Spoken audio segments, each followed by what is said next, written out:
En nuestro estudio pasado pudimos analizar qué maravilla es y fue el sexto día de creación. En el capítulo 1 del Génesis, versículo 26, vimos que la Trinidad, en primer lugar, intervino en la creación del hombre, y también aprendimos en la clase pasada que en la creación del hombre había una particularidad, una peculiaridad muy especial, que no hubo con ninguno de los animales, ya sea mamíferos o marinos, o alados, o insectos o reptiles. El ser humano era la obra maestra de Dios. El ser humano llevaba la resemblanza de aquel que lo hizo. Es como si en una grande ciudad, el arquitecto, después de haber hecho las calles, de haber adornado las fuentes, en las calles con las fuentes, de haber puesto parques, etcétera, etcétera, ese arquitecto hubiera querido que todos los habitantes de esa ciudad recordaran quién los había hecho. Y entonces ese arquitecto manda construir una estatua en esa ciudad con su nombre, para que siempre en todas las generaciones los habitantes de esa ciudad recordaran que esa persona les había hecho. Así Dios, como el arquitecto del universo, dejó dentro de nosotros su imagen, para que recordáramos que somos criaturas y no dioses, que somos limitados y que nunca, escuchen esto, nunca jamás acabaremos por comprender todas las cosas. Nunca jamás comprenderemos todo lo que es la astronomía, nunca comprenderemos todo lo que es la filosofía, nunca comprenderemos todos los secretos de Jehová, nunca comprenderemos los problemas o las maneras como Dios permite el mal y los temblores, etcétera, etcétera, porque simple y sencillamente somos criaturas finitas, limitadas y con una grande necesidad de aquel que nos hizo. Entonces nosotros vimos que la imagen de Dios en el hombre significaba no solamente que Dios puso el espíritu suyo dentro del hombre, sino que el hombre lleva tres particularidades muy especiales que le pertenecen a Dios, o más bien el hombre original: la santidad, la justicia y la verdad. Vimos también, en último lugar, la clase pasada, que por llevar nosotros la verdad, aun cuando está distorsionada, estamos en una búsqueda desesperada de ella. Hace 3 días se inauguró en la ciudad de Oaxaca, mi mera tierra, el 10º o el 13º, creo, Congreso de Brujos a nivel internacional.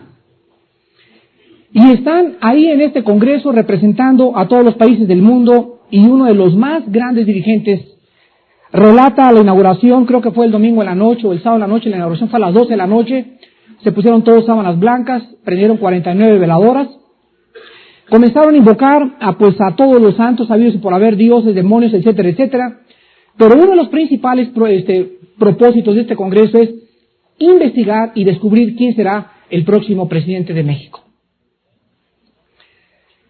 Entonces, vemos que de una u otra forma, las personas que están reunidas ahí no son ignorantes, no son inditos zapotecos, que son los que predominan en Oaxaca, sino son, o mixtecos, ¿verdad? Bueno, mixtecos son de Guerrero, son zapotecos los de Oaxaca, si no me equivoco. Pero vemos que las personas que atienden este congreso son lingüistas, etimólogos, arqueólogos, geólogos, ingenieros o arquitectos.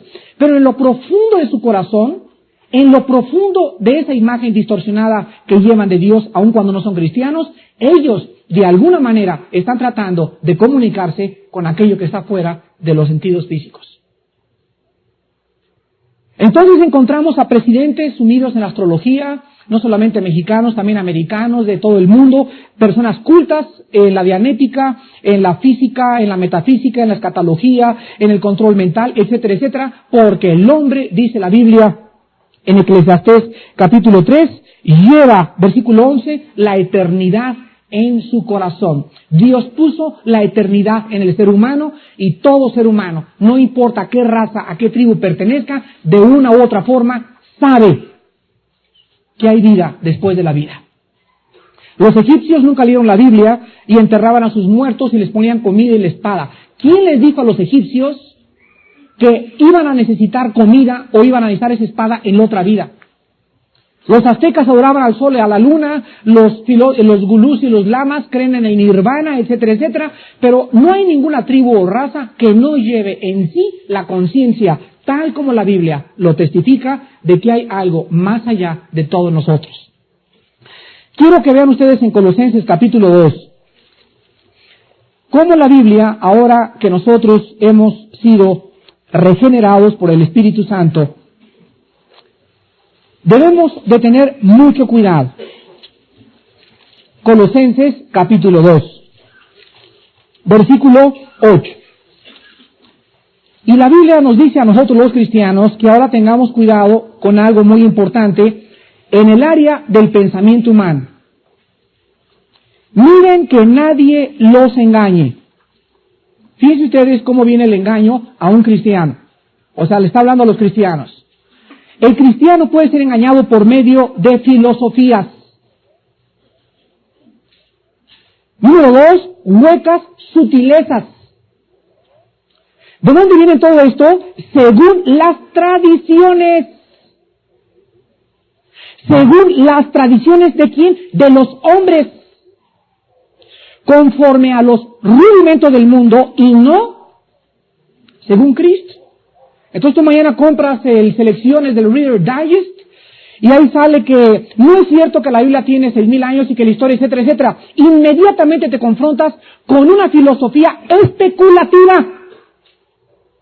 Mañana sale en primera plana, se descubrió que la Tierra tiene 10 millones de años. Ah, ya sé yo, me acuerdo del estudio del Génesis que Armando estuvo diciendo que científicamente jamás se podrá probar la edad de la Tierra, por lo tanto es de carácter filosófico. Entonces, todos los días, el diablo está tratando de usar los medios de comunicación, la televisión, el radio y las revistas, científicas y no científicas, para tratar de desviarnos de la verdad. Y Dios permite esto, dice la Biblia, para probarnos. Y después de mucho tiempo, se vuelve a descubrir, la Biblia tenía razón. Pero mientras vino la duda, muchos de ustedes, muchos de nosotros, fuimos probados. Entonces Pablo nos dice que tengamos mucho cuidado con cualquier rollo. Que alguien llegue y que llega Ron Hubbard, pues se mueve el demonio que habitó hace 7,000 años. Señor Ron Hubbard, ¿de dónde lo sacó? Pues mira, tú tienes a Dios dentro de ti. ¿Quién dice eso? Eso dices tú. Y ellos me contestan, pues eso dice usted, señor Alducin. Un momentito, yo no tengo mi filosofía, no es la filosofía alduciniana. El día que yo hable de mi propia cuenta, a mí Dios me pedirá cuentas. Cuando hablamos nosotros, hablamos la verdad de Cristo. Es Él, peléate con Él. Discútele a Él, discute la Biblia. Yo solamente soy un simple mensajero de este libro que lo abro para decirles, Dios dice así, Dios dice así. No es mi problema que lo creas o no lo creas, lo rechaces o lo aceptes, es tu problema y Dios, nada más. Yo lo único que trato es ser lo más fiel posible a este libro. Vean ustedes también en Proverbios 19, 27, Proverbios 19, 27, que Salomón pensaba lo mismo. Y dice así, cesa, hijo mío, de oír las enseñanzas que te ha divagar de las razones de sabiduría. Ejemplo, la revista Duda. Oye, es cierto que, ¿de dónde lo sacaste? De la duda. Por eso tienes las dudas que tienes. Pues fíjate que salió en la última revista de muy interesante que la reencarnación, que no sé qué, y que el Juan Bautista, hasta dijeron que Juan Bautista creía en la reencarnación. Hágame el favor nada más. Usando uno de los versículos, usan a Juan el Bautista para decir que en la Biblia se enseña la reencarnación. Vean ustedes 2 de Pedro capítulo 3. El cristiano está en una guerra y tiene que estar constantemente presentando defensa de todo el sistema de pensamiento que viene conforme a los rudimentos del mundo. En 2 de Pedro 3:17,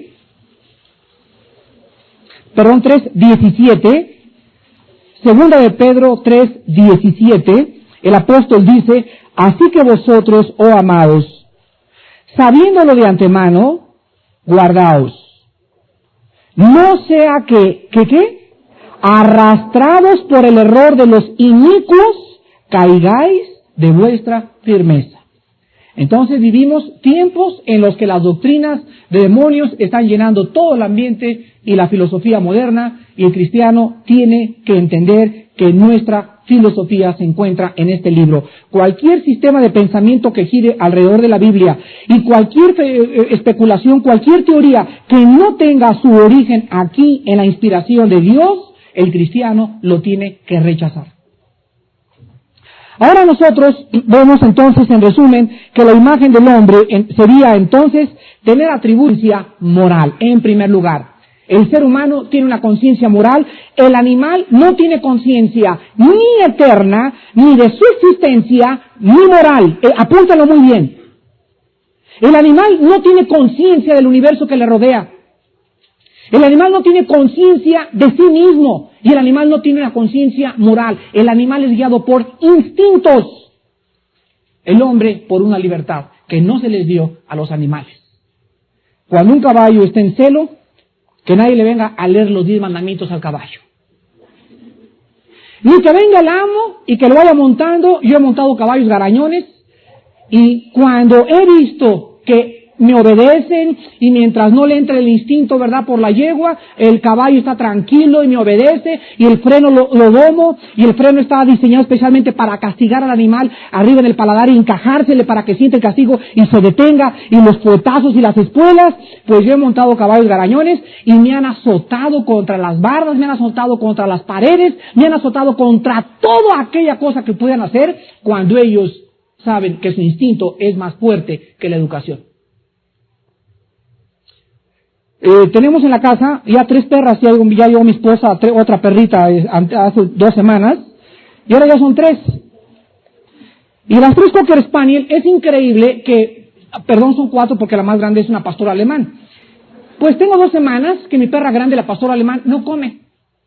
Y fui al veterinario ayer a llevarla y adelgazó y se puso muy fea. Y le pregunté al doctor, entonces el doctor me enseñó en la etomología de los caracteres de los animales, que es el estudio de los caracteres de los animales, que los animales, cuando entra un animal chiquito en la casa, ellos se sienten usurpados en su territorio y se ponen a dieta. Me dice, tu perra no está engusanada, no tiene parásito, no tiene nada. Ah, me dice, ya me acordé, tienes una perrita chiquita, ¿verdad? Sí, pues por eso dice, fíjate que psicológicamente tu perra se puso a dieta. Y las otras 2 les tardó 3 semanas aceptar al nuevo bebé. Vean ustedes cómo en los animales, y entonces a veces cuando les damos de comer, tú tienes que comer primero a Blondie, y después la Penny, y después la Shiva. Y cuando no come ninguna de las 3, no come ninguna. Pero cuando la grande ve que están las otras 2, y está educada, y sabe que estamos nosotros, le pegamos, no importa lo que le hagamos. Cuando hay comida, entre las 3 se matan.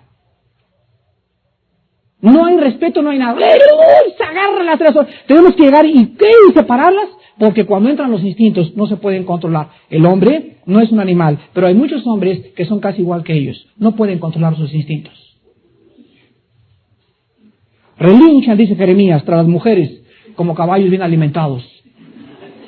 Entonces el hombre tiene una conciencia moral, y el hombre tiene una libertad para ejercer el bien o el mal. El animal está guiado por instintos, gobernado por sus instintos, y cuando el instinto surge, vemos que es mucho mayor que toda la educación que le puedas dar y todos los golpes que les puedas dar. El instinto del animal lo domina. El hombre no quiere Dios que sea dominado por los instintos. El hombre debe ser gobernado por el Espíritu de Dios. Esto lo vemos, no lo voy a leer, en Romanos 2, del 12 al 15. Porque muchos te van a preguntar, oye, ¿y qué de aquellos que no han oído de Cristo? ¿Y qué de los vudús? Y de los gurús, y de los budistas, y de los mahometanos, que nunca oyeron la Biblia y de Cristo. Bueno, Romanos 2, del 12 al 15, te da la respuesta. Y dice, que las personas que no han oído hablar de Cristo, tienen otra ley en sus corazones. Y dice la Biblia, que esta ley es la conciencia. No hay un salvaje, no hay un cauca, no hay un zapoteco, no hay un chichimeca, no hay un azteca, no hay un ser humano que no lleve en sí mismo el sello de Dios, la conciencia moral, y que le diga intrínsecamente, matar es malo. Fíjense ustedes que no hay una sola tribu en el África, una sola tribu en el África que no cuide a las mujeres vírgenes. Por naturaleza quieren todas las tribus africanas entregar a sus hijas vírgenes al matrimonio. ¿Quién puso esa conciencia en los negritos? Aunque sabemos que hay una promiscuidad tremenda en el África y es donde más vida abunda, sin embargo ellos saben en sus leyes, aunque han sido violadas por los jóvenes ahora igual que aquí en México, sabemos que tener relaciones fuera del matrimonio es malo. Los mismos africanos llevan en su conciencia la ley de Dios. No cometerás inmoralidad. ¿Quién la puso? Dice la Biblia, la imagen distorsionada que aún llevan en su corazón. Vemos también que la imagen de Dios en el hombre es la capacidad para conocer y adorar a su Creador. ¿Ustedes han visto alguna vez que los conejos edifiquen un altar? O que los changos se acerquen a un árbol y se junten alrededor y comiencen con la pandereta y hacerle así al árbol. El ser humano es el único ser que Dios creó con la capacidad de poder adorar a un Creador. Esto lo vemos en Romanos 1, del 20 al 21, que dice la Biblia, habiendo conocido a Dios, no le glorificaron como a Dios, ni le dieron gracias. O sea, el hombre no necesita la Biblia ni a Cristo para saber que existe un Creador infinitamente grande, infinitamente poderoso, un arquitecto, un diseñador tan exquisitamente sabio para necesitar entender con pruebas de que hay algo más allá de nosotros. Pero sin embargo el hombre en su moral corrompida y en su libertad limitada ha rechazado voluntariamente a Dios. En tercer lugar, la imagen de Dios en el hombre también es la conciencia de la eternidad. Eclesiastés 3:11. Dios dice, puso eternidad en el corazón de los seres humanos. Todo ser humano, egipcios, caldeos, babilonios, romanos, griegos, todos absolutamente han pensado en un más allá. Unos dicen que es Nirvana, otros que es Mahoma, otros que es esto, etcétera, etcétera. Nosotros sabemos específicamente que es Cristo. Y se define el cielo de una forma maravillosa en la Biblia. Pero todo ser humano lleva en su conciencia la eternidad. En cuarto lugar, también el ser humano es el único que tiene la habilidad para pensar de una manera abstracta. El ser humano, los animales, no piensan de una manera abstracta como nosotros. Y en último lugar, la conciencia de la creación que nos rodea. Dice el Salmo 8, oh Señor, cuando veo tus obras y los campos y los montes y todo lo que existe, me pregunto, ahí está el hombre confrontado con la creación, me pregunto, ¿quién eres? ¿Y por qué viniste a este mundo a hacer lo que has hecho?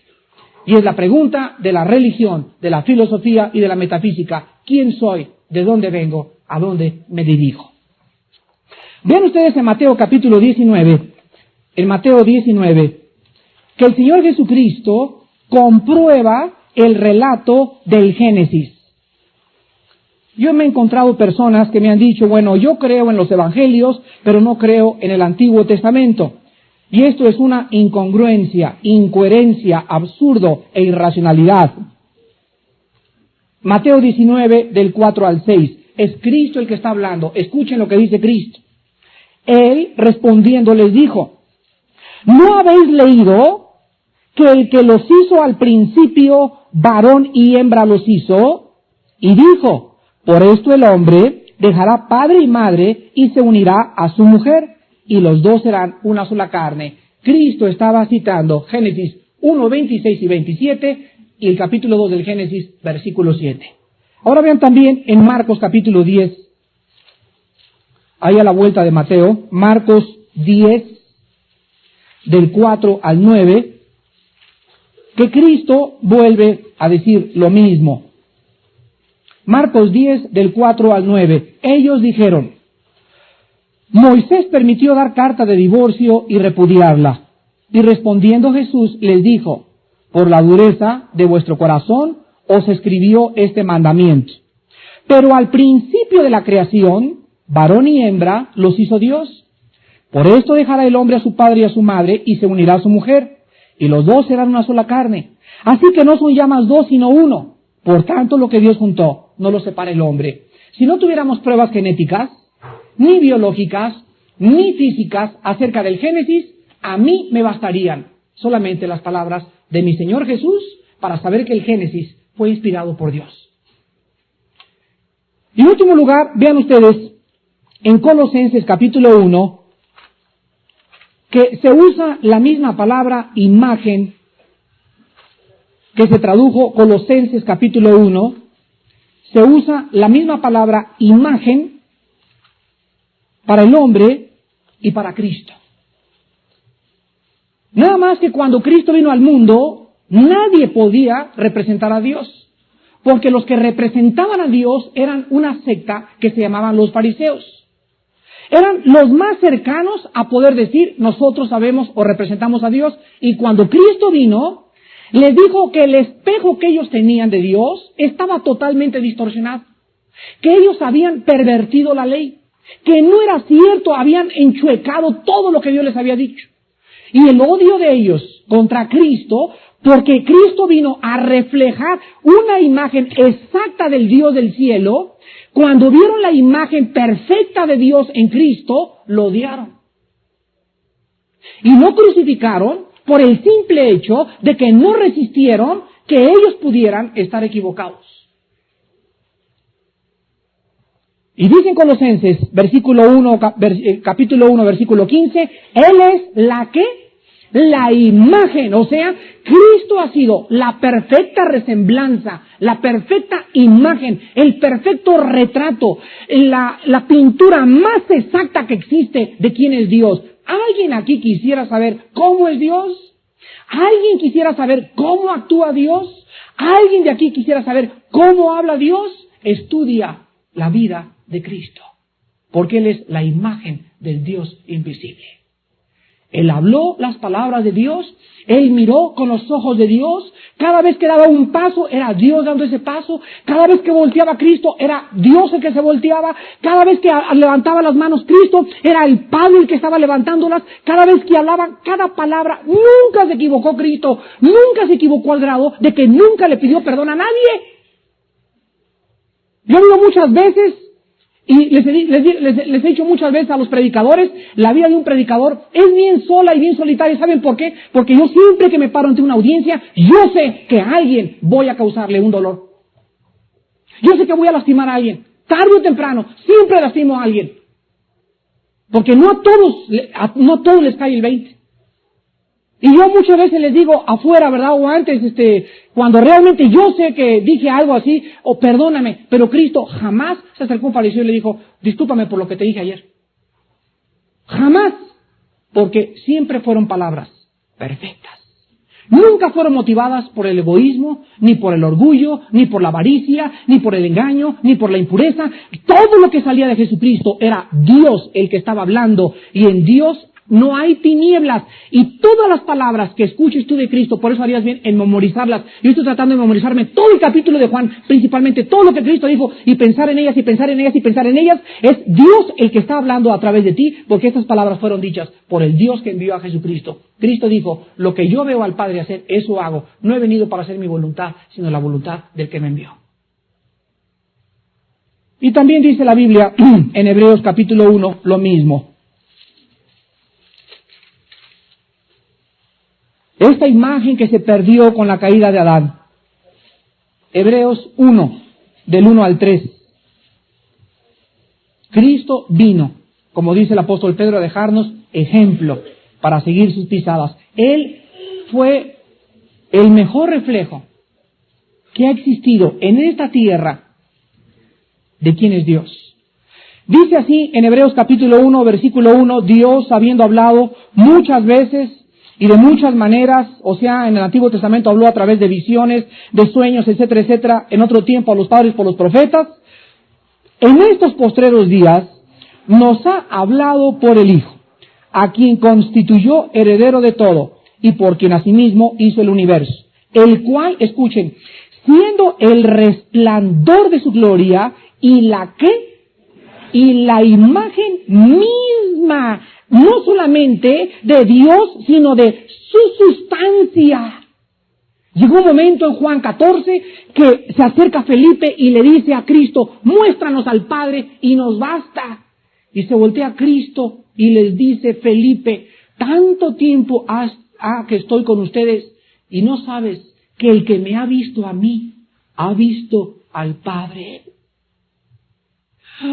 Me imagino que Felipe en ese momento se quería caer atrás. El que me ha visto a mí, dijo Cristo en Juan 14, ha visto al Padre. La Biblia dice, Él era la imagen de su sustancia. Y dice más adelante también, y quien sustenta todas las cosas con la palabra de su poder, habiendo efectuado la purificación de nuestros pecados, por medio de sí mismo, se sentó a la diestra de la majestad en las alturas. Noten ustedes que Cristo no está parado junto a Dios. Qué interesante, ¿no? Siempre que se escribe la obra después de la cruz de la ascensión de Cristo y de la venida del Espíritu Santo, dicen Efesios, Él está sentado. Colosenses, Él está sentado. Hebreos, Él está sentado. ¿Saben por qué? Porque ya descansó de su obra. Ya no hay nada que agregarle, ya no hay nada que quitarle. Los sacerdotes en el Antiguo Testamento nunca podían sentarse en el tabernáculo. No había ni siquiera sillas. Porque era un tipo de que no podían acabar la obra. Porque el sacerdote que vendría, según el orden de Melquisedec, no sería según el orden levítico ni arónico, tendría que acabar la obra y en la cruz acabó la obra. Ya no hay nada que quitarle, ya no hay nada que agregarle. La obra de Cristo fue perfecta en su sacrificio expiatorio por todos nosotros. Muy bien, hermanos, ahora les traigo en esta noche un sándwich muy especial y quiero que antes de pasar a los siguientes temas en el Génesis, quiero mostrarles a la luz de la ciencia, a la luz de la medicina, a la luz de la botánica y de la biología, algunas maravillas del cuerpo humano. Ustedes que fuman, que toman, que se desvelan, que no hacen ejercicio, que comen carnitas de puerco, que toman tamales, etcétera, etcétera, en la noche. Hay cantidad de personas que son cristianas y no han descubierto las maravillas de los ojos, de la piel, de la cicatrización, del corazón, de las arterias, de los pulmones, y quiero rápidamente citarles en esta noche algunas maravillas para que vean lo que Dios hizo en el libro del Génesis. Quiero en primer lugar comenzar con las células.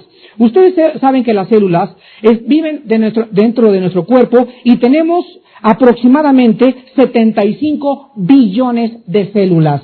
Y hay más de 100 especies diferentes de células. Hay las células de las neuronas, las células de los tejidos óseos, las células de los músculos, etcétera, etcétera. Muy bien. Nosotros cuando vemos en el microscopio una célula, encontramos algo increíblemente maravilloso. La célula se mueve, camina y actúa como si tuviera iniciativa propia y personalidad. ¿Sabían ustedes que cuando se ve en el microscopio las trompas de falopio, o sea, dentro de los órganos reproductores de las mujeres, de una mujer embarazada, se puede apreciar, si se ve en el óvulo fecundado, cómo se inicia la división celular? Esto es asombroso. Antes de mostrarles cómo se inicia la división celular, quiero recordarles a ustedes que para una mejor descripción, quiero que recuerden que cuando el espermatozoide del hombre y el óvulo se encuentran y se unen, antes de que se unen, pasan los dos por un cambio. ¿Quién dijo que hicieran ese cambio? Y escuchen el cambio por el cual pasan. Fíjense ustedes que antes de pasar por este cambio, se reducen la mitad de sus cromosomas y en lugar de 48 que normalmente tiene cada uno, se reduce a 24 para cada uno. De modo que cuando se unen, el número original es otra vez de 48 cromosomas. Ahora escuchen, en la parte central de las células, o sea en el núcleo, se inicia la multiplicación de estas 48 cromosomas y en lugar de 48 se duplican a 96. Luego, la mitad de ellas, o sea, les voy a explicar cómo está. Miren, esto es una célula así redondo, tiene una cosa como protoplasma, y luego tiene un núcleo, y en el núcleo de las células, ahí viven los cromosomas. Dentro de los cromosomas está el DNA, y encontramos que ahí se encuentra el código genético hereditario.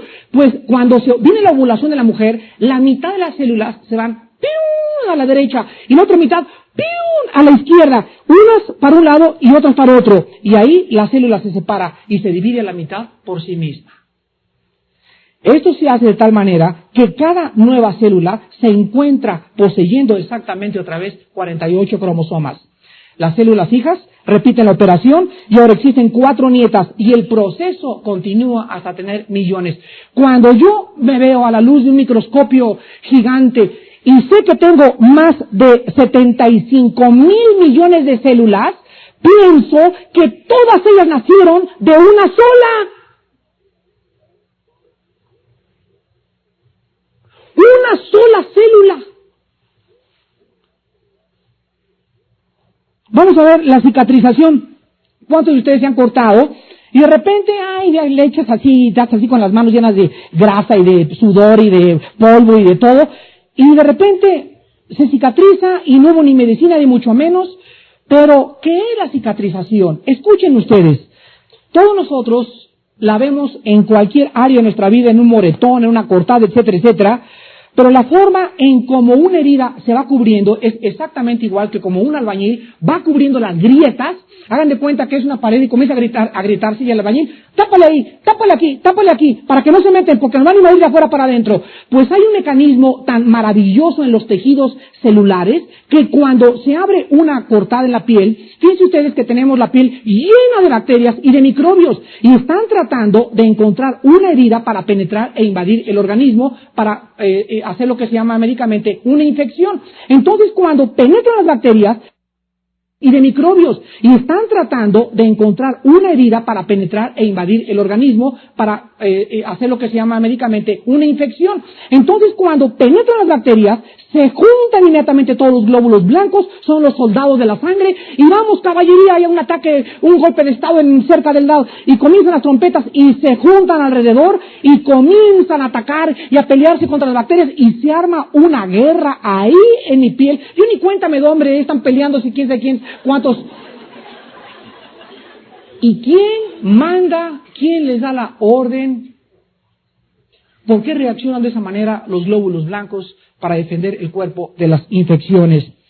Nosotros vemos que las células fibrosas, obedeciendo a una misteriosa orden y fuerzas especiales, se van disponiendo de tal manera que impiden la agresión a nuestro cuerpo.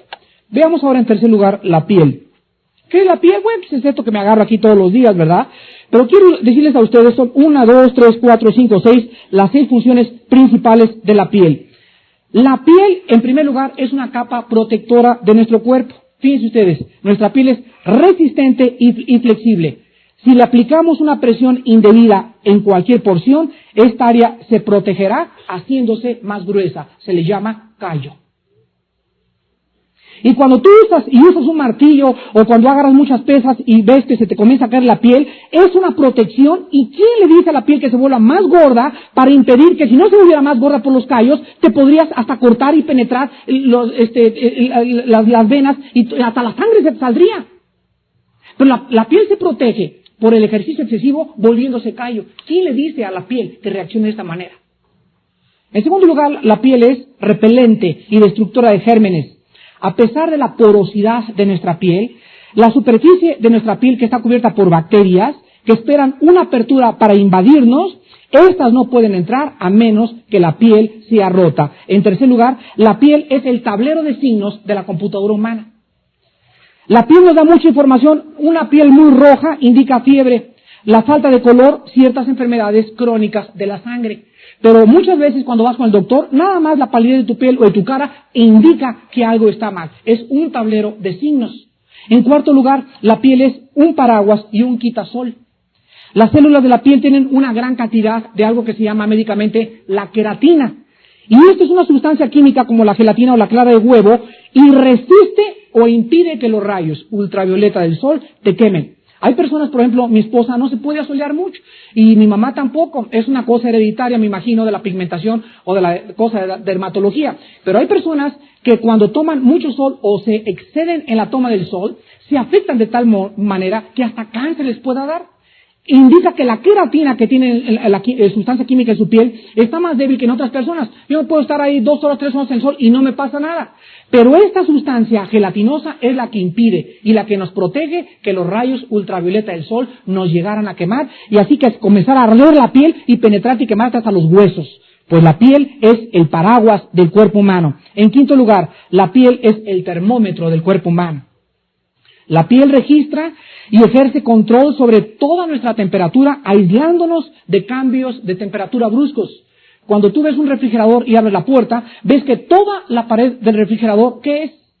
Es un diseño especial químico para mantener la temperatura fría dentro del refrigerador. Si tú le pones ladrillos al refrigerador adentro, no se conserva frío.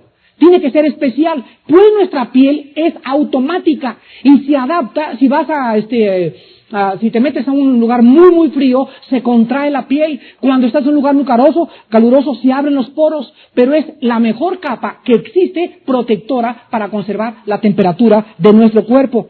En sexto lugar, la piel es el órgano principal del tacto.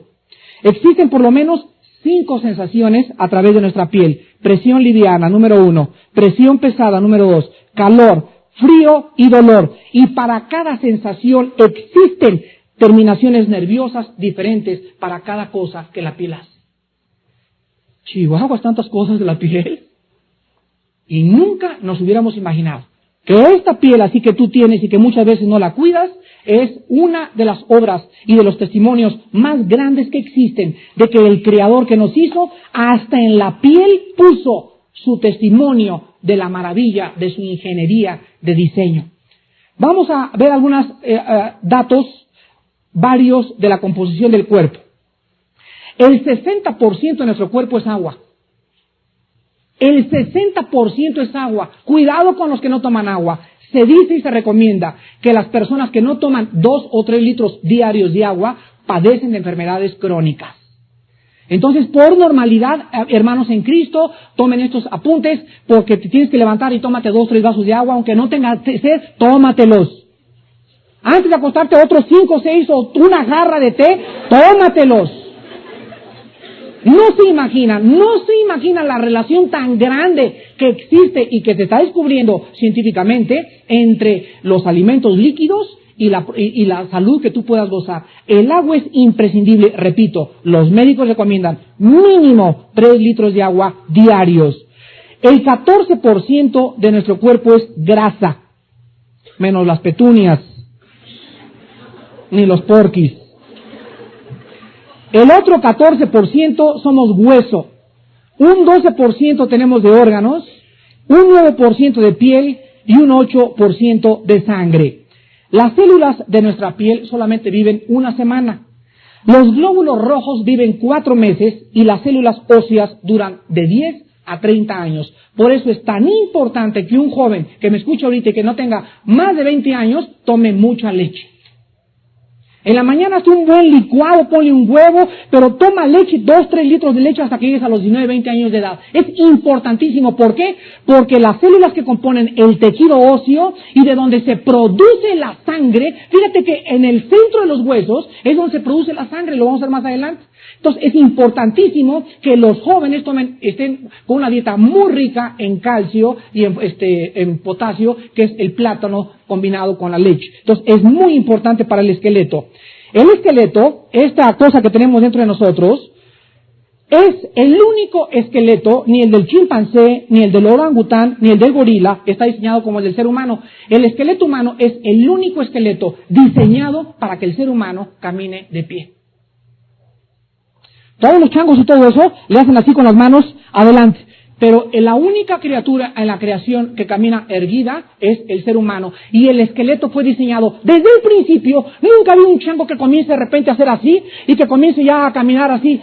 Nunca jamás había una transición por simplemente estudiar dentro de la osteología, que es el estudio de los huesos, que el esqueleto del chango y el esqueleto del ser humano son totalmente diferentes. Desde el principio Dios diseñó al hombre para que fuera el único que caminara erguido. El esqueleto contiene 200 huesos y 100 articulaciones. Y forma todo nuestro esqueleto un complejo sistema de soportes y de palancas increíble.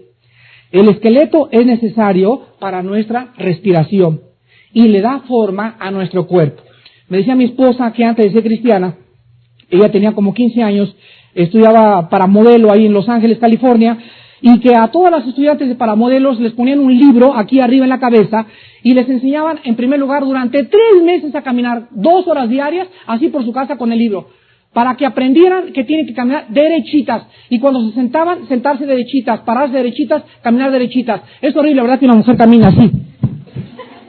¿Por qué? Porque no se les ha enseñado a caminar. O también un hombre, hay hombres que caminan así. Pero si no aprendemos a cada vez que nos sentamos, estar derechitos, caminar derechitos, siempre estar derechitos y erguidos, cuidas más tu columna vertebral y tu formación de tu esqueleto.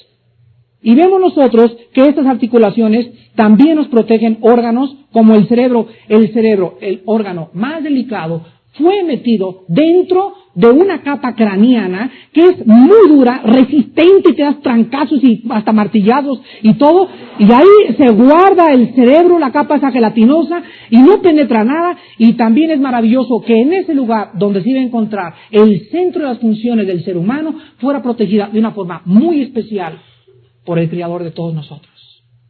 No fue un accidente que fuera exactamente dentro del cerebro donde se encontrara el órgano más vital de nosotros. El hueso, queridos hermanos, es un tejido vivo y contiene depósitos del mineral que llamamos todos nosotros calcio.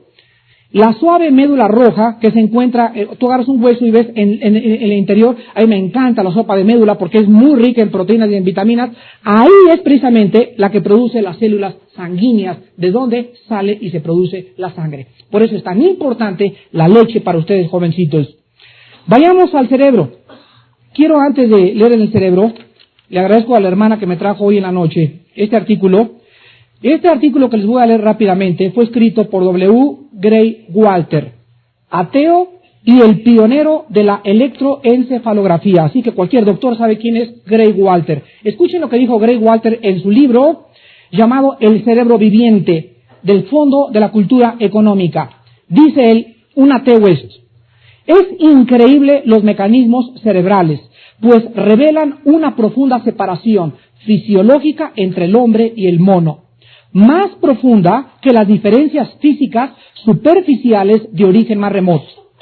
Si llamamos alma a estas funciones superiores, debemos admitir que los animales poseen solamente un destello de la luz que tanto brilla para el hombre. Escuchen esto. El ser más cercano a nosotros, el chimpancé, no puede retener una imagen lo bastante para reflexionar sobre ella, por más hábil que sea para aprender tretas que le permitan coger comida colocada fuera de su alcance natural. Incapaces los chimpancés de prever las posibles consecuencias de diferentes respuestas a un estímulo por no tener capacidad de planear una acción, los primates y otros animales no pueden aprender a dominar sus emociones, que es el primer paso para independizarse del medio ambiente y someterlo al fin. La actividad del cerebro animal no está diseñada para gastar tiempo en la elección de una respuesta entre varias posibilidades. O sea, no hay una junta de changos y comienzan todos, vamos a ver qué decisión tomamos. Nunca un animal reacciona de esa manera, es lo que Gray Walter quiere decir. Sino solo da una respuesta refleja condicionada. Todos los psicólogos saben lo que significa los reflejos condicionados. El cerebro del mono es todavía esclavo del aporte sensorial. Sentido ergo sum podría ser la primera reflexión de un primate ligeramente embriagado, así como es a menudo la última de un hombre alcoholizado. Tan cerca y sin embargo tan separados están, aún en este caso lo tengo que reconocer. Y siendo ateo, puedo asegurar, científicamente es una imposibilidad que el hombre venga del chango. Qué increíble, ¿no? Esto no es un cristiano, es uno de los más grandes escritores, pionero de la electroencefalografía, W. Gray Walter. Quiero darles algunos datos del cerebro. El cerebro pesa aproximadamente 1,3 kg. Contiene 14,000 millones de células nerviosas que se llaman neuronas. Escuchen ustedes, 14,000 millones de neuronas o células nerviosas aquí en mi cerebro. Escuchen lo que les voy a decir. La mejor computadora del hombre se encuentra en Bélgica, en Bruselas, Bélgica, y es la computadora que posee las oficinas del mercado común europeo. Esta computadora, que es la más grande del mundo y la más grande en almacenamiento de datos que existe ahorita en el mundo, se llama también la bestia. Déjenme decirles algo. La computadora más grande del mundo que se encuentra en Bruselas, Bélgica, no se compararía, escuchen ustedes, no se compararía con el cerebro de una hormiga retrasada mental.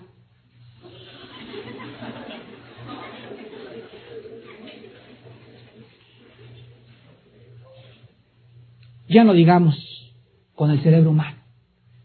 Esta es la distancia, solamente es una distancia de comparación entre lo que es el cerebro de una hormiga retrasada mental y la computadora más grande del mundo. Ahora, ya ni siquiera nos imaginemos que el día que alguien pudiera construir una computadora que se asemejara al cerebro humano, la torre Empire State en Estados Unidos sería insuficiente para poder hacerlo. Nadie tiene idea de la complejidad tan profunda del cerebro humano.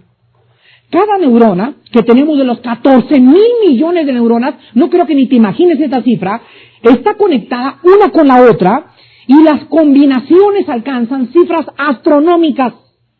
Por eso el cerebro humano es tan complejo y poderoso. Ahora, el cerebro de una mujer es más pequeño que el del varón. Pero espérense. No comienza a decirle a pegarle a tu esposa, ¿verdad? Aunque el cerebro de la mujer fue hecho más pequeño, sí tiene la misma inteligencia y memoria.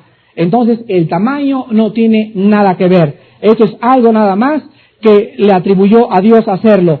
El cerebro se divide en dos hemisferios, el hemisferio derecho y el hemisferio izquierdo. Dicen los neurólogos que la parte derecha del cerebro controla la parte izquierda del cuerpo. Si tienes tú una hemiplegia del lado izquierdo y no puedes mover la mano izquierda, tienes lesionada un área del lado derecho, y la parte derecha del cuerpo está controlada por el lado izquierdo.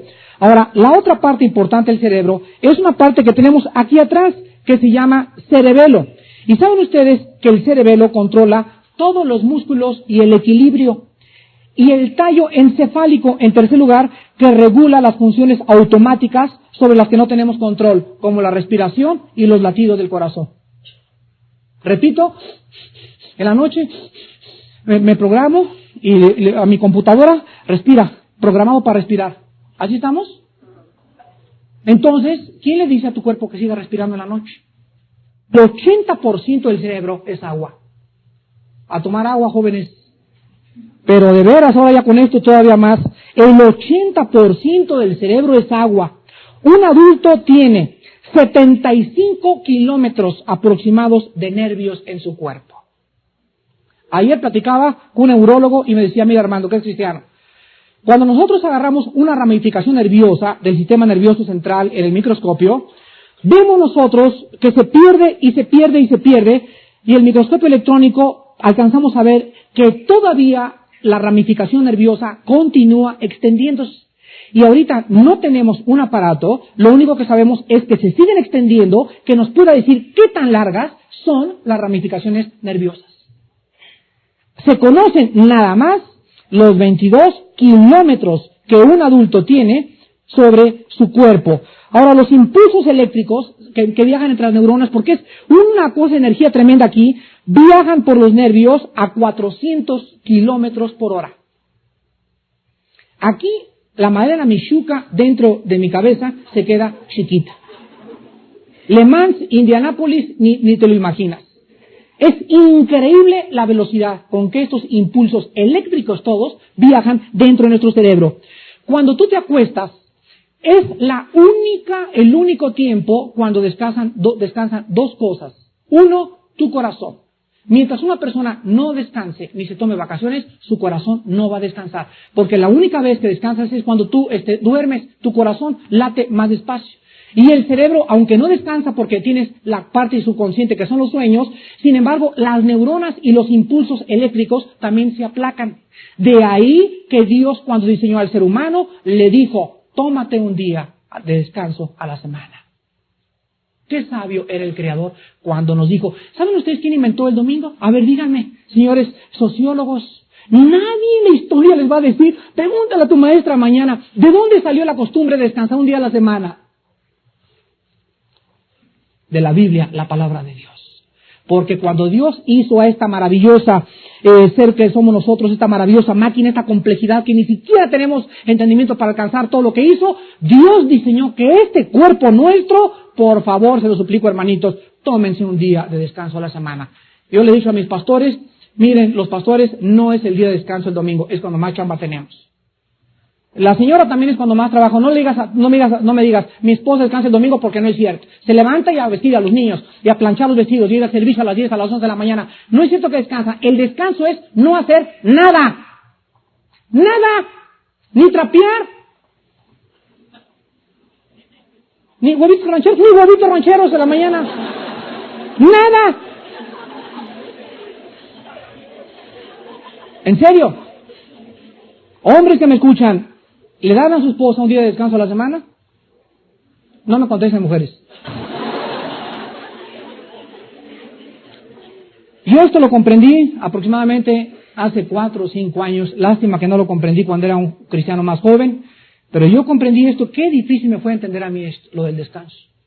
Yo era una persona que no podía descansar. O sea, el domingo me iba con mi esposa y nos íbamos allá a Puerto Vallarta. Él estaba con la Biblia. Él estaba tomando apuntes, y escribiendo, y pensando, y reflexionando. Y me decía mi esposa, ¿vienes a descansar? Pues ¿vienes a descansar? ¿Qué descansar? Y yo no sabía, no había aprendido que descansar es acostarme y no pensar en nada. Así, pero de plano en nada. Que el mundo está cayendo, que se caiga. Que la hermana de la congregación, pues que la hermana de la congregación la mande a ver a quién. Y yo estoy descansando.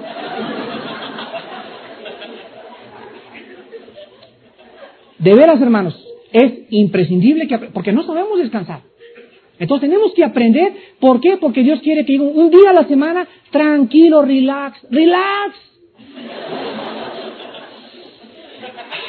Vete a la Jusco, no pienses que tu trabajo sí tiene muchos problemas, pero un día a la semana renueva tus baterías. Vete a la Jusco, oxigena tu cerebro, purifica tu sangre, tranquiliza tus nervios, acuéstate en el pasto, no pienses nada, ve las hormiguitas, ve las estrellas, hazle cuchicuchi a tu esposa, bésala, acaríciala, tranquilo, y que pase todo ese día, llegas en la tarde a tu casa, hasta acuerdas con el periódico, un buen libro, pero eso es lo que se llama descanso. ¿Por qué? Porque el corazón y las células nerviosas lo necesitan. Los ataques al corazón, las anginas de pecho, los problemas cardíacos, los problemas psiquiátricos, todos tienen un solo origen y es exceso de trabajo. Las personas no saben descansar. Ahora bien, vamos a ver rápidamente el corazón. Y el corazón es del tamaño, cierra tu mano así, y es el tamaño de tu puño cerrado. De ese tamaño tienes tu corazón. El corazón es un tejido muscular. Y un varón, un adulto, tiene aproximadamente de 5 a 6 litros de sangre. Esa es la cantidad de sangre que tenemos. No podemos sobrevivir si pierdes 1/3 de tu sangre. Cuando vean ustedes en 24 horas, acaban de hablar de la Cruz Roja, que una persona necesita una transfusión de sangre, es porque ha perdido más de aquello que necesita para sobrevivir. Una mujer tiene menos, una mujer tiene de 4 a 5 litros de sangre.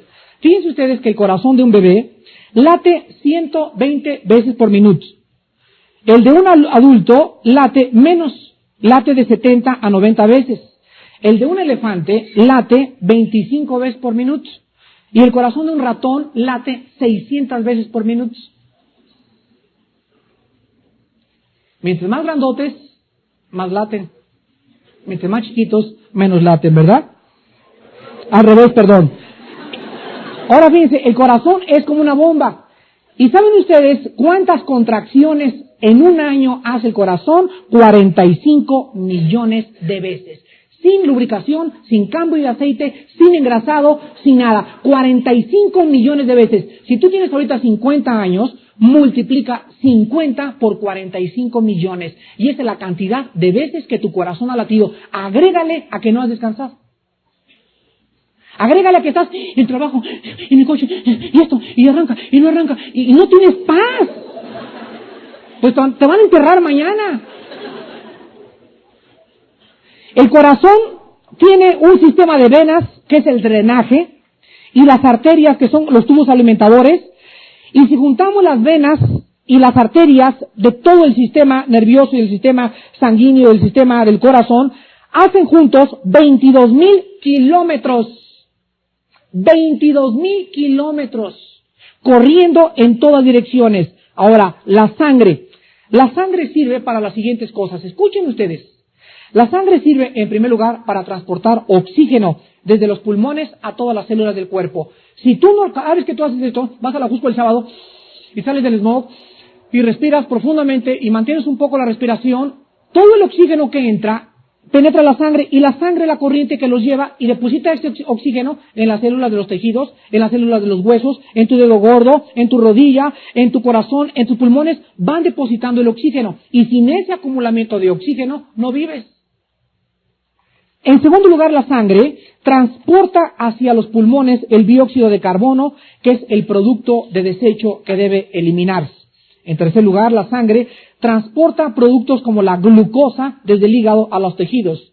En cuarto lugar, la sangre se encarga de extraer de los tejidos de desecho, o sea, la basura, como la urea. y llevarla a los riñones que la eliminan a través de la orina. Cada vez que tú haces chis, estás eliminando todo eso que sale en la chis, es solamente basura.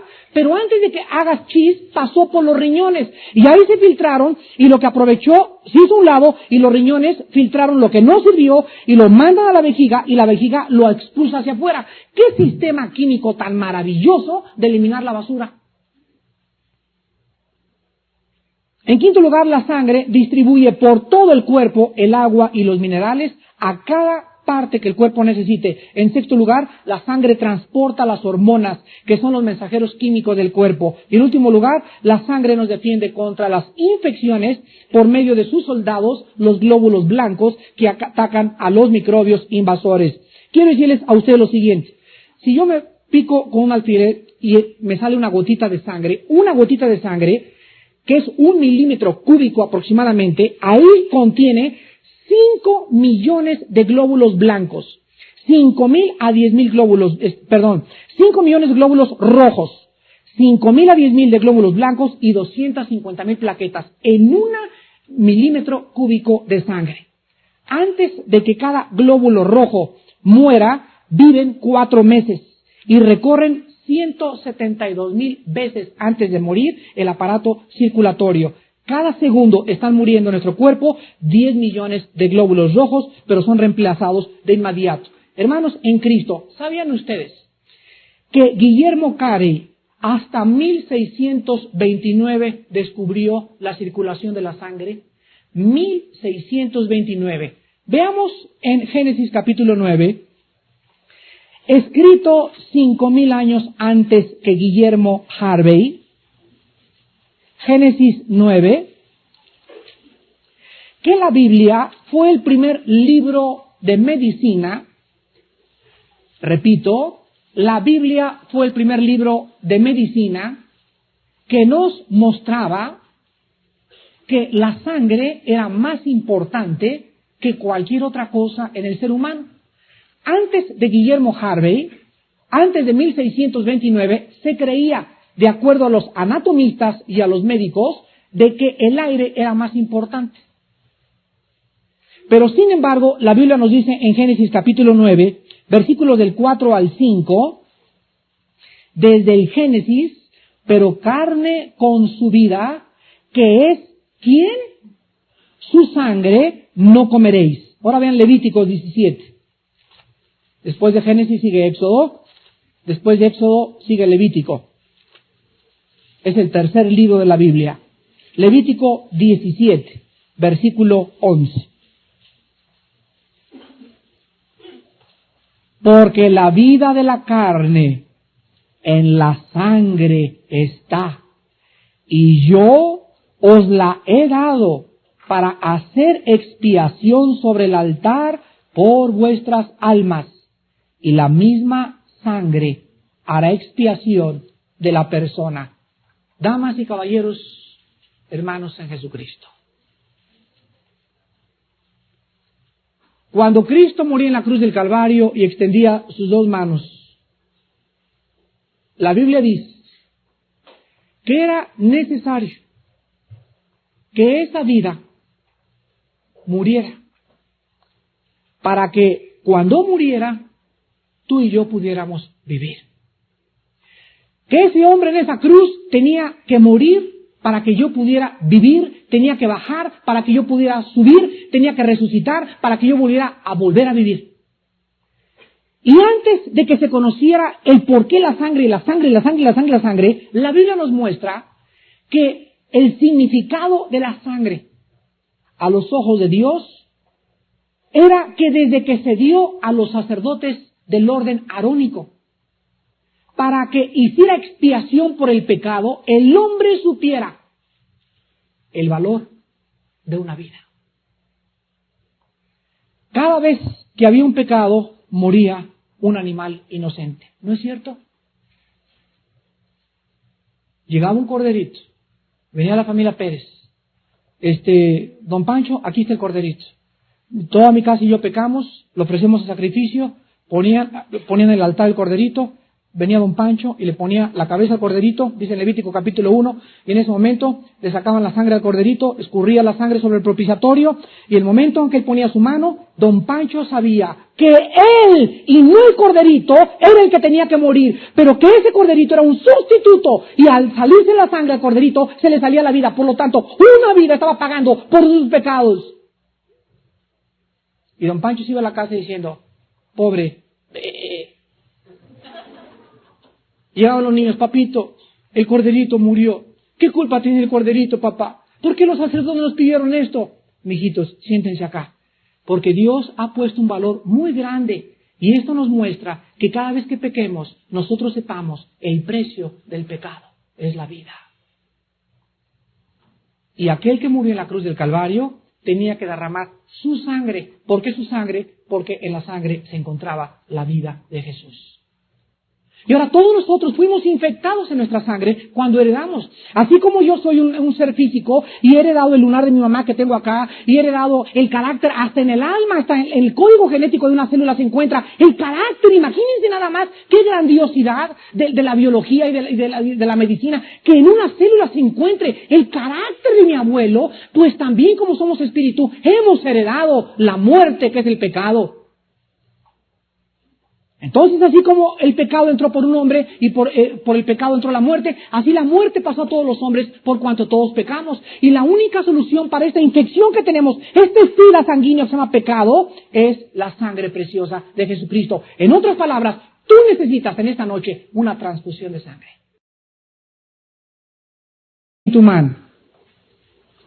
Miren que nadie los engañe. Fíjense ustedes cómo viene el engaño a un cristiano. O sea, le está hablando a los cristianos. El cristiano puede ser engañado por medio de filosofías. Número 2, huecas sutilezas. ¿De dónde viene todo esto? Según las tradiciones. Según las tradiciones ¿de quién? De los hombres. Conforme a los rudimentos del mundo y no según Cristo. Entonces tú mañana compras selecciones del Reader Digest y ahí sale que no es cierto que la Biblia tiene 6,000 años y que la historia, etcétera, etcétera. Inmediatamente te confrontas con una filosofía especulativa. Mañana sale en primera plana, se descubrió que la Tierra tiene 10 millones de años. Ya sé yo, me acuerdo del estudio del Génesis que Armando estuvo diciendo que científicamente jamás se podrá probar la edad de la Tierra, por lo tanto es de carácter filosófico. Entonces, todos los días, el diablo está tratando de usar los medios de comunicación, la televisión, el radio y las revistas, científicas y no científicas, para tratar de desviarnos de la verdad. Y Dios permite esto, dice la Biblia, para probarnos.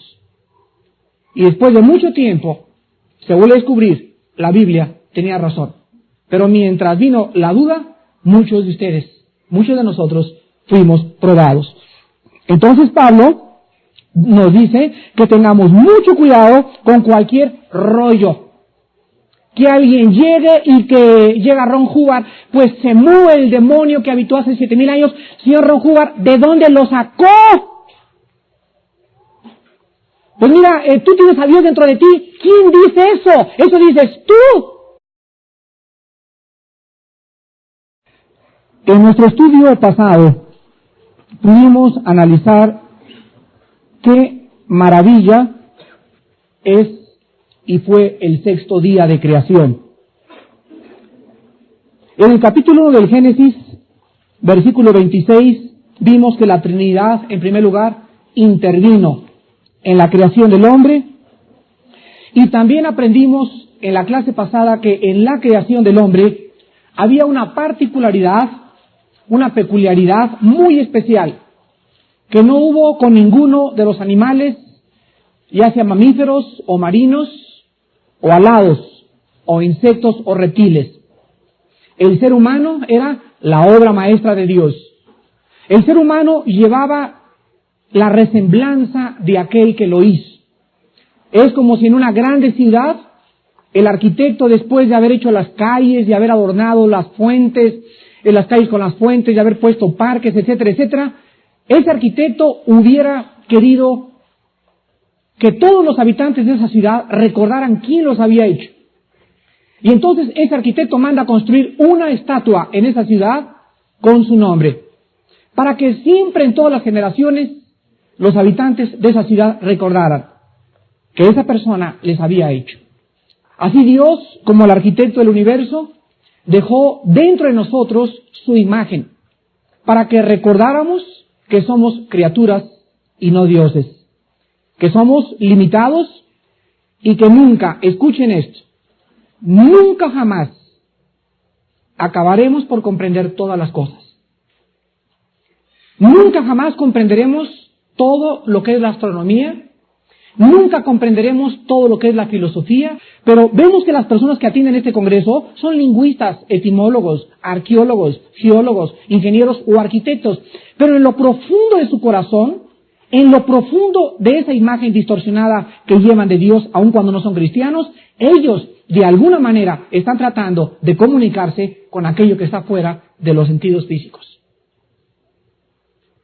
Entonces encontramos a presidentes sumidos en la astrología, no solamente mexicanos, también americanos, de todo el mundo, personas cultas en la dianética, en la física, en la metafísica, en la escatología, en el control mental, etcétera, etcétera, porque el hombre, dice la Biblia en Eclesiastés capítulo 3, lleva, versículo 11, la eternidad en su corazón. Dios puso la eternidad en el ser humano y todo ser humano, no importa a qué raza, a qué tribu pertenezca, de una u otra forma, sabe que hay vida después de la vida. Los egipcios nunca leyeron la Biblia y enterraban a sus muertos y les ponían comida y la espada. ¿Quién les dijo a los egipcios que iban a necesitar comida o iban a necesitar esa espada en la otra vida? Los aztecas adoraban al sol y a la luna, los gulús y los lamas creen en el nirvana, etcétera, etcétera, pero no hay ninguna tribu o raza que no lleve en sí la conciencia, tal como la Biblia lo testifica, de que hay algo más allá de todos nosotros. Quiero que vean ustedes en Colosenses capítulo 2, cómo la Biblia, ahora que nosotros hemos sido regenerados por el Espíritu Santo, debemos de tener mucho cuidado. Colosenses capítulo 2, versículo 8. Y la Biblia nos dice a nosotros los cristianos que ahora tengamos cuidado con algo muy importante en el área del pensamiento. Nunca comprenderemos todos los secretos de Jehová, nunca comprenderemos los problemas o las maneras como Dios permite el mal y los temblores, etcétera, etcétera, porque simple y sencillamente somos criaturas finitas, limitadas y con una grande necesidad de aquel que nos hizo. Entonces nosotros vimos que la imagen de Dios en el hombre significaba no solamente que Dios puso el espíritu suyo dentro del hombre, sino que el hombre lleva tres particularidades muy especiales que le pertenecen a Dios, o más bien el hombre original: la santidad, la justicia y la verdad. Vimos también, en último lugar, la clase pasada, que por llevar nosotros la verdad, aun cuando está distorsionada, estamos en una búsqueda desesperada de ella. Hace 3 días se inauguró en la ciudad de Oaxaca, mi mera tierra, el 10º o el 13º, creo, Congreso de Brujos a nivel internacional. Y están ahí en este congreso representando a todos los países del mundo, y uno de los más grandes dirigentes relata la inauguración, creo que fue el domingo en la noche o el sábado en la noche, la inauguración fue a las 12 de la noche, se pusieron todos sábanas blancas, prendieron 49 veladoras, comenzaron a invocar a todos los santos habidos y por haber, dioses, demonios, etcétera, etcétera, pero uno de los principales propósitos de este congreso es investigar y descubrir quién será el próximo presidente de México. Entonces, vemos que de una u otra forma, las personas que están reunidas ahí no son ignorantes, no son inditos zapotecos, que son los que predominan en Oaxaca, sino son, o mixtecos, ¿verdad? Bueno, mixtecos son de Guerrero, son zapotecos los de Oaxaca, si no me equivoco. Y ellos me contestan, pues eso dice usted, señor Alducin, un momentito, yo no tengo mi filosofía, no es la filosofía alduciniana. El día que yo hable de mi propia cuenta, a mí Dios me pedirá cuentas. Cuando hablamos nosotros, hablamos la verdad de Cristo. Es Él, peléate con Él. Discútele a Él, discute la Biblia. Yo solamente soy un simple mensajero de este libro que lo abro para decirles, Dios dice así, Dios dice así. No es mi problema que lo creas o no lo creas, lo rechaces o lo aceptes, es tu problema y Dios, nada más. Yo lo único que trato es ser lo más fiel posible a este libro. Vean ustedes también en Proverbios 19, 27, Proverbios 19, 27, que Salomón pensaba lo mismo.